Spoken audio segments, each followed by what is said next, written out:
Hey guys, welcome to yum রিদিমসের আরেকটা নতুন ভিডিওতে তোমাদের সকলকে অনেক অনেক স্বাগত। তো ইয়াম রিদিমসের আজ নতুন রেসিপি হলো এগ চিকেন রোল। তোমরা কি কখনো বাড়িতে বানিয়ে খেয়েছো এগ চিকেন রোল? না বানিয়ে থাকলে একবার ট্রাই করে দেখতে পারো।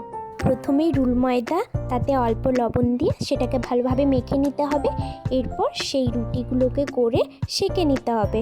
দেন ফ্রাইং প্যানে তেল দিয়ে টমেটো, পেঁয়াজ, হলুদ, লবণ দিয়ে একটা পুর বানিয়ে নিতে হবে। আর হ্যাঁ, চিকেনটা তো আগে থেকে কষিয়ে নিতেই হবে, ওটার রেসিপি আর বললাম না।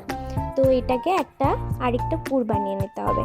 তো এবার ডিমটাকে ফাটিয়ে নিচ্ছি ভালোভাবে। তো এদিকে আমি যেটাতে পুর বানালাম সেই ফ্রাইং প্যানটাতে তেল দিয়ে দিয়েছি অল্প পরিমাণ মতো তেল দিয়েছি। এরপর ডিমটাকে দিলাম এবং সেঁকে রাখা বানানো রুটিগুলো এর উপরে দিয়ে দেব। তো এইভাবেই এক এক করে সবকটা রুটিকে ডিম দিয়ে ভালোভাবে ভেজে নেব।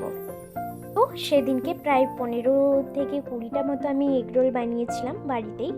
তো এইভাবে সব কটা রুটিগুলোকে আমি ভালোভাবে ভেজে নিয়েছি ডিম দিয়ে।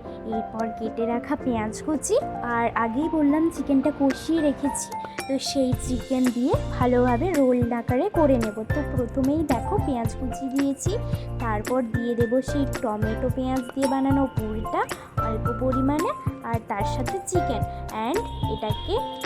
এরপর টমেটো সস দেব। তারপর এটাকে রোল আকারে ভালোভাবে হোয়াইট পেপার দিয়ে ভালোভাবে ফোল্ড করে নেব রোল আকারে। তো দেখতেই পাচ্ছ আমার রোল তো রেডি হয়ে গেছে। সন্ধে হলেই তো আমাদের মন মোমো, চাউমিন, এগরোল এইসবই করতে থাকে। তো তার জন্য তোমরা বাড়িতে এরকম একটা এগরোল বা চিকেন রোল বানিয়ে নিতে পারো। তো ট্রাই করে দেখো, আশা করি তোমাদেরও খুব ভালো হবে। তো ইয়াম রিদিমসের জন্য একটা লাইক, কমেন্ট, শেয়ার অবশ্যই করো। টাটা, পরের ভিডিওর সাথে আবার দেখা হচ্ছে।